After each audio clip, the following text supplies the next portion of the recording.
Okay, good evening. It is a special Thursday edition of the Convergence Report on here, December 12th. You're watching the Convergence Report with Mike Thomas on XE's TV, live streamed by NOXTROM Digital Media right here at the Downtown Windsor Business Accelerator. Tonight on the Convergence Report, it's going to be a little sign of the Armageddon. We don't think those things going to happen, but you know what? Something happened in the last couple days. It was an actual sign, and it was by-election. We'll kind of talk about the winner and the results of that by-election, and of course, Facebook karma. Okay, this is the Convergence Report. I am Mike Thomas, XE's TV, live streamed by NOXTROM Digital Media right here at the Downtown Windsor Business Accelerator at 720 Ouellette. I will be back with the sign of the Armageddon right after this.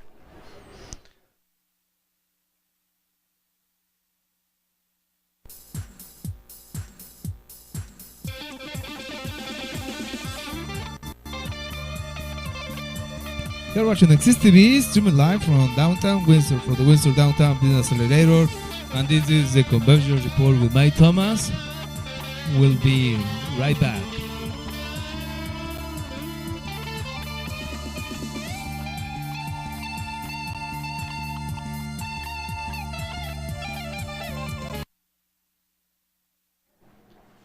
Okay, and we're back. You're watching the Convergence Report. I am Mike Thomas. Alex, before you get my next slide up there, or you know what, do the live stream slide. We always want to make sure we do that. We kind of talk about that right off the bat.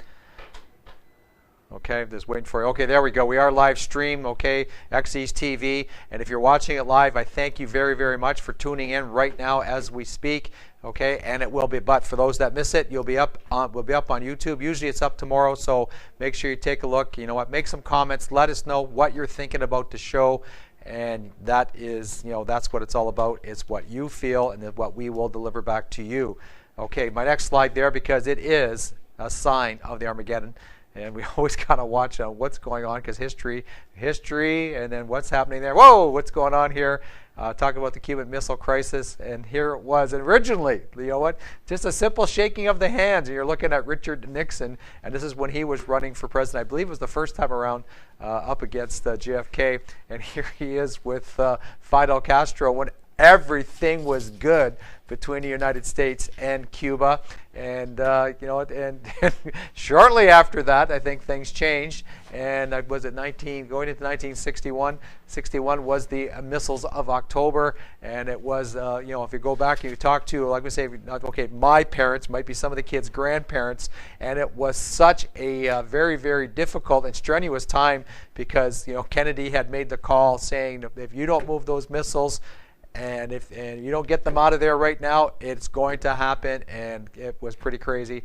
And so looking at a shaking of hands that led to the missiles of October, led to basically the U.S. freeze with relations with Cuba for, God, well over 50 years. It's just unbelievable.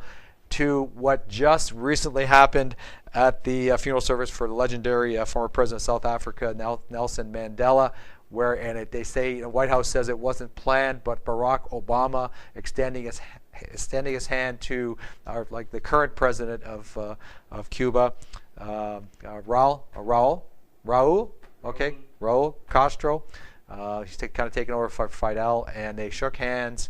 And as far as diplomatic relations go, it was a major. Is it a major step, okay, or a sign of the Armageddon? This is what we're gonna have to watch going forward, because I know Barack Obama has made some great strides across the world, but this was extremely. What they say, it's not a big deal, but a handshake. Looking back to Richard Nixon, okay, and Fidel Castro back prior to 1960, around the 1960 election, and this little handshake here. You know what? It's way more significant than just, we bumped into each other and shook hands. So when they kind of do it on the news, and they kind of do it in the face of Mandela's death, there were so many dignitaries flew across the world, including Stephen Harper and three other former prime ministers. Was Kim Campbell, Mulroney, and Jean Chrétien. They all went. So it was pretty significant. So significant to be at the event and significant to shake hands. We're going to see what comes out of that. Is it truly the sign, or is it just, it's peace coming to the world? I guess we'll wait and see. The next one I got here, put my next slide up there, Alex. It's in regards to, it seemed to be such a long time. It seemed to be slow coming. It seemed to all of a sudden come really, really fast. Finally we had the results of the by-election. For Ward 7. I call it the 7-11 because 11 candidates were running. And right here from the Downtown Windsor Business Accelerator, from WeTech Alliance, we have Eric Kuzmerchuk, and he did win. He did beat runner-up twice. I guess, you know what? What they say that? Always a bridesmaid, never a bride. Angelo Marignani was not successful, and it was only about 40 votes. But it is, and I think he's already been sworn in. And again, it's a by-election, and it was freezing cold. There was no doubt it was freezing cold. So we talked about the weather being a contributing factor. Was it not? For a by-election, about 21%. I think they said the last one was about 22%. So many voters got out there to try to make to effect change, and it was 1,140 votes for Kuzmerchuk. Marignani had about 1088, so it was really close. It looks like he did not ask for a recount. Tom Wilson. Okay, Tom Wilson, who came out of retirement to give a council another shot, was a distant about half the votes, about 639 after that, down to there. And after that, it was really, you had some of the new ones, and they looked like Robin Fortier, really and truly, not too bad. First time out for a new business owner, and saying, 262, Tossin Bello 231, and it drops Lori Coleman, looked like kind of like an NDP, more of a flavor background. Maybe that's a bellwether of something. 112 votes for her. And again, then it kind of just falls right off the mat. Clint Ware was number 11 with 9 votes. So we're going to see what's going to happen with that. You got a little bit of youth. Again, you got somebody that's discussing about the youth issues facing Windsor. As far as the jobs go, I don't have a slide for this one, but they say that Windsor's unemployment rate had dropped to 8.5%.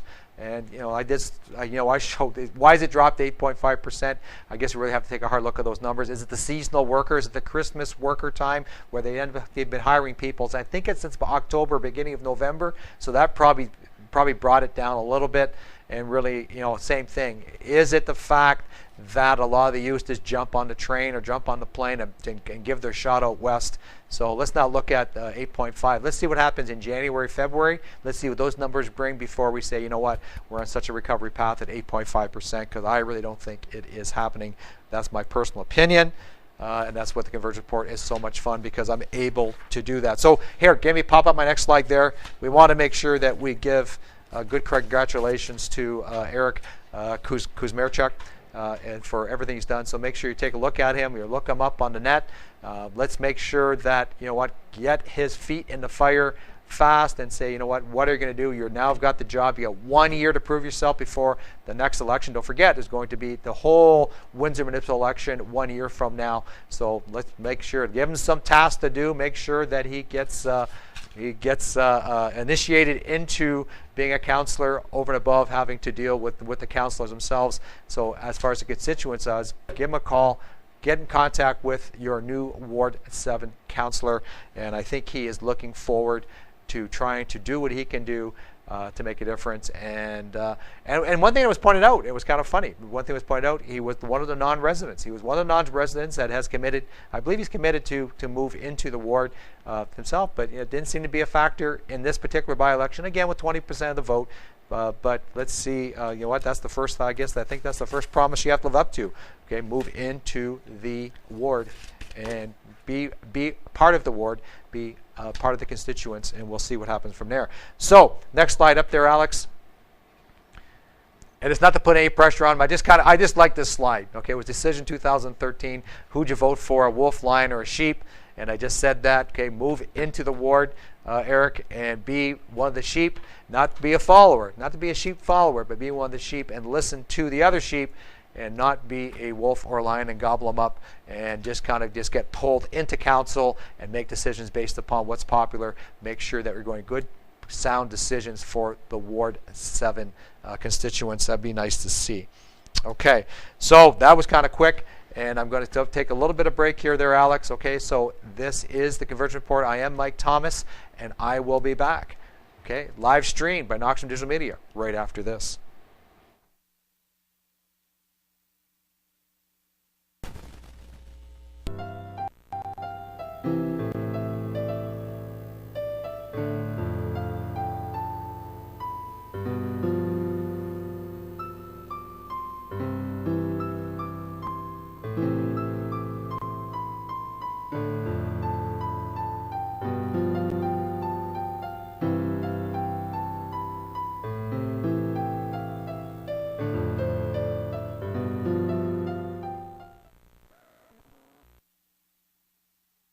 Okay, and we're back. You're watching the Convergence Report. I am Mike Thomas, and I'm pulling it straight in. I'm pulling it straight in because I kind of talk a little bit more about this stuff. But this is my Facebook karma.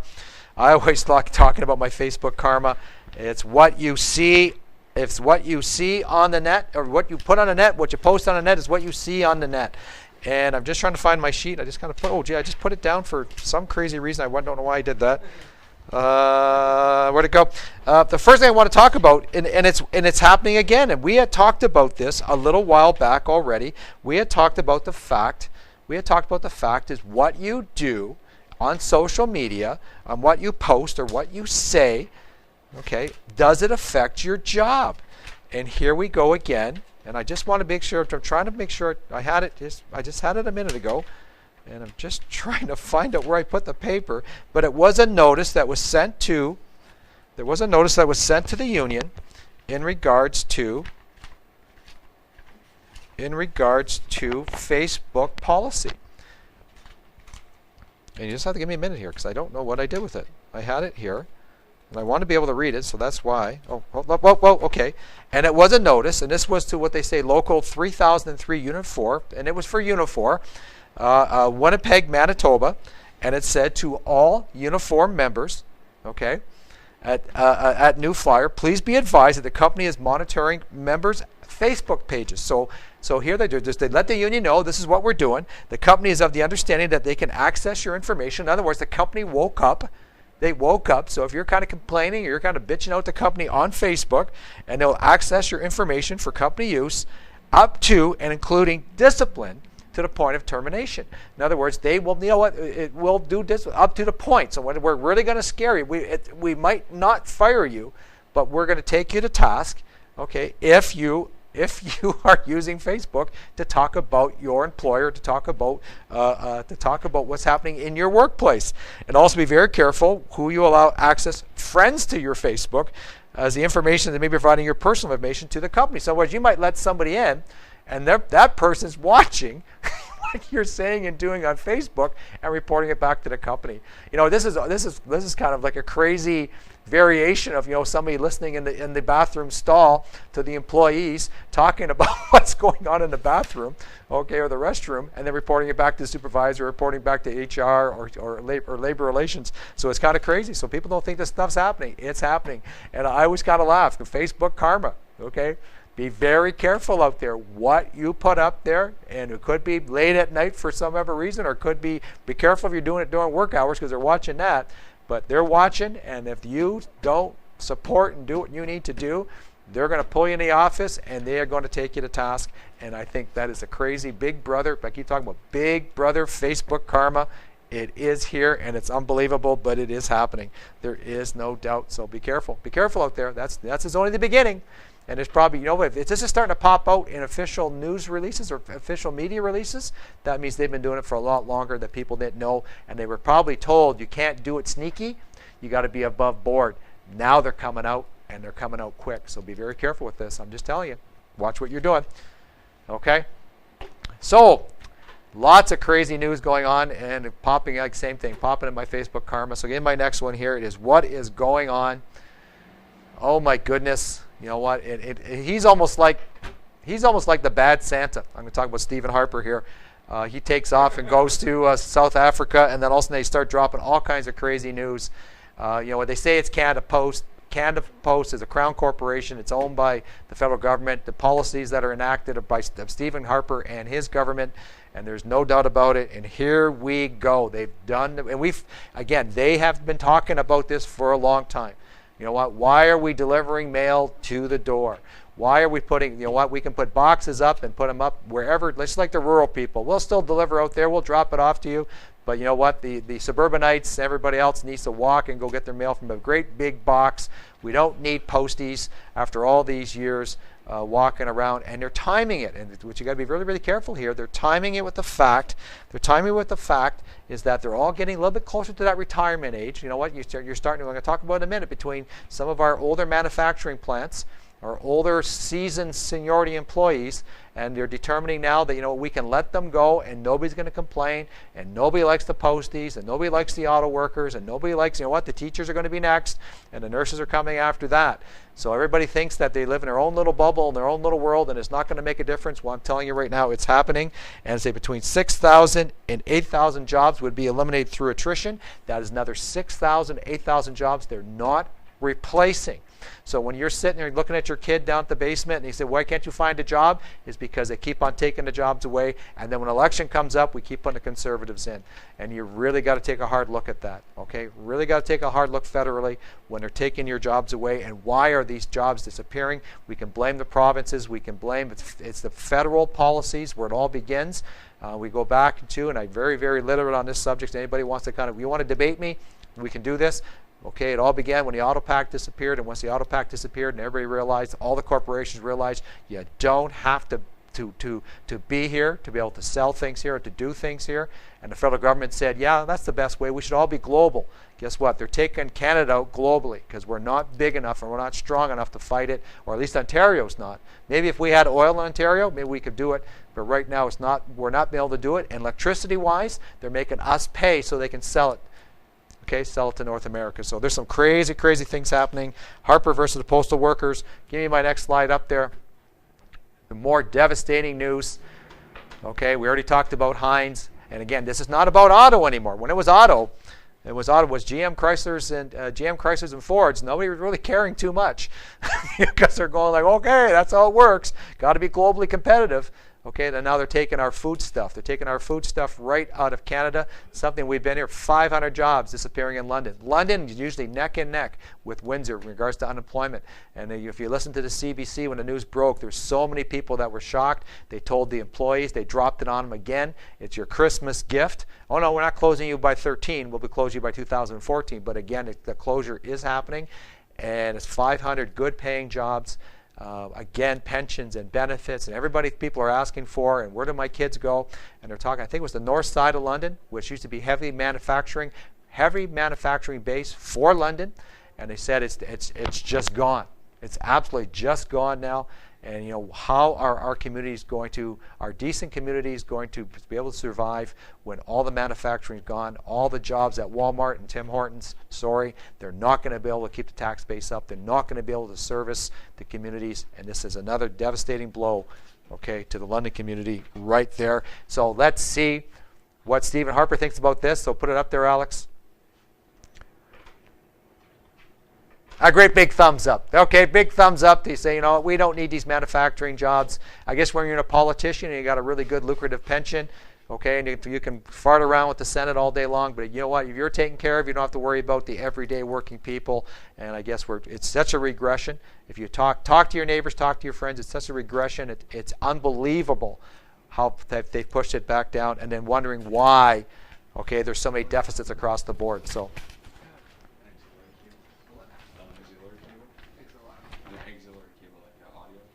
Okay, and anyways, I'll just keep on talking. That's good. We're just trying to we got some tech issues here.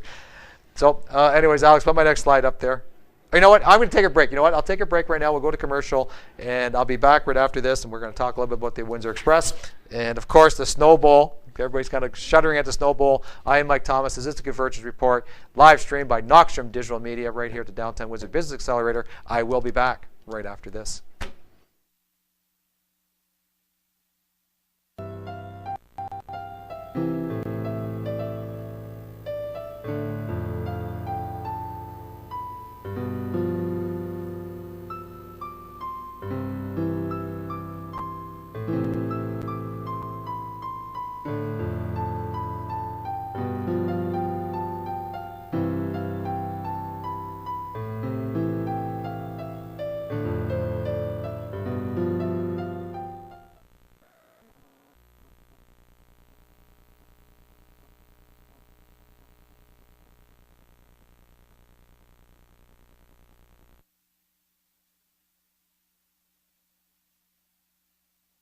Next slide up there. Okay, I got the slide. Put the slide up there because we talk about that. Again, we talk about the fact that we are live streaming the Windsor Express. Our next games are, help me out, Alex. Again, I've got it listed here, Friday the 20th and September 21st.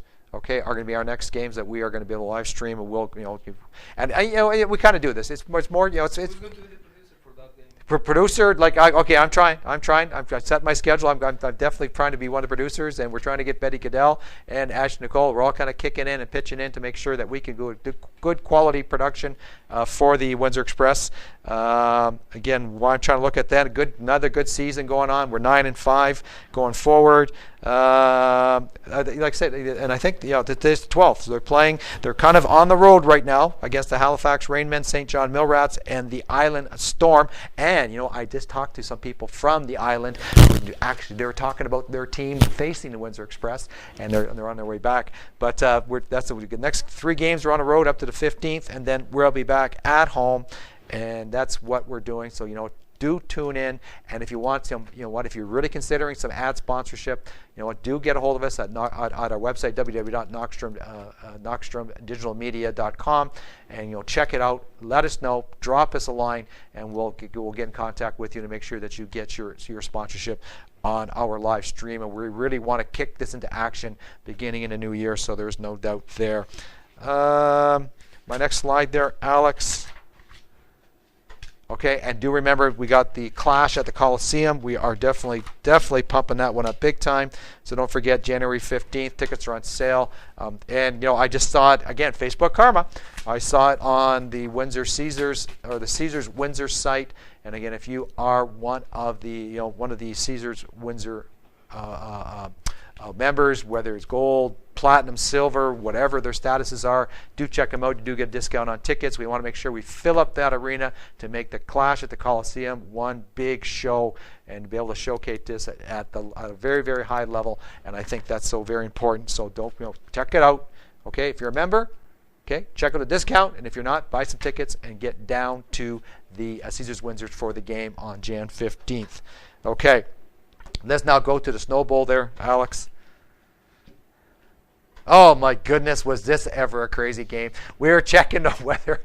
We checked the weather. Everybody, right up to game time, if you had fantasy football, oh my goodness, you lost players. You know what? You lost your players. If they didn't have snowshoes on, you didn't get very many fantasy points that day. But here it was. He actually said the snow was going to miss Philly, and it was going to be just below. There's going to be like no wind. It was going to be a normal day, a little bit cold, blah, blah, blah. And just before game time, it dropped unbelievably, and we ran into what we call the Snow Bowl, and it was fun to watch, and it was fun to watch when the Lions were winning, because it really looked, we took control of the game, and we thought we had it. Like, we thought we had him under control, and Foles couldn't throw, and McCoy couldn't run, and you know what, but Bell couldn't hold on to the ball, and Riola couldn't snap the ball, and Stafford couldn't hold on to the ball.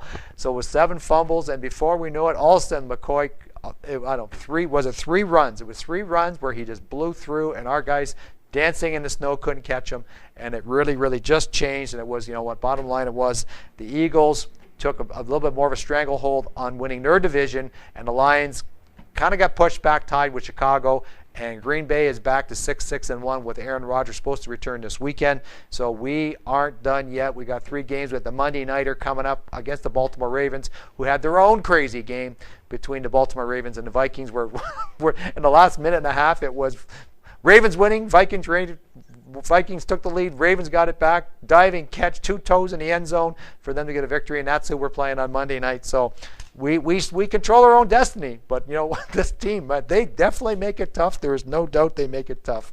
Okay, so in saying that, wow, has it been cold? Get my last slide up there, Alex, because we are going to talk about the fact that, Joe Cool himself sitting there and just doing the early. I know Christmas is coming, and it's just been so darn cold. And again, we've actually missed a lot of the weather.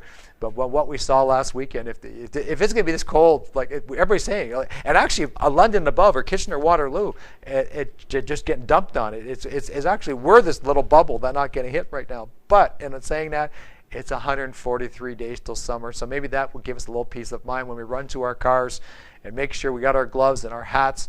It's just that make sure you're bundled up, waiting for summer to come. Okay, so put my next slide up there, Alex, because this was going to do a little bit quicker today. And don't forget, okay, this is live streamed by NOXTROM Digital Media, the Convergence Report. I'm Mike Thomas. Again, you can see it, XE's TV. You know what? Do tell people that you're seeing it. It will be posted up on Facebook, and then we kind of hit the YouTube thing. And again, we are doing the Windsor Express games. If you want to, you know what, be part of a really good thing going forward between this show and between Betty Goodell's Betty on the Go show, okay, and Ashley Nicole with Beyond Incredible on Fridays. We've got some good quality programming live. Remember now, this is live, okay? So a lot of fun live, and you know what, we're showing you the best we got, and this is what we're doing. I'm trying to do it on Convergence Report to make sure you get a good, enjoyable half hour of content, and you can learn stuff from Betty, whether or not it's cooking or whether or not it's yoga. And then Ashley, she'll bring you some good musical guests along with some good hard edge cutting commentary on what the heck's going on there.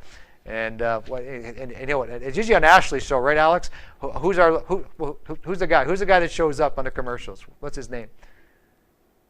I don't know. You haven't named him yet? No? Okay. And that's the guy you look for. He'll tell you, you know what? He'll tell you when there's no commercials. He'll tell you, okay, that he's been big part. Dr. Hughes. Dr. Hughes. But anyways, so thanks for tuning in. I am Mike Thomas. This is the Convergence Report, again, for Thursday, special edition on December 12th. We're getting close to Christmas. We'll see what we'll talk about next week. Okay? XE's TV, live streamed by NOXTROM Digital Media, right here at the Downtown Windsor Business Accelerator, where a lot of good things are happening. Even though the city of Windsor didn't think so, a lot of good things are happening here. Pop in, say hi, walk by the window. Okay? I'll see you next week.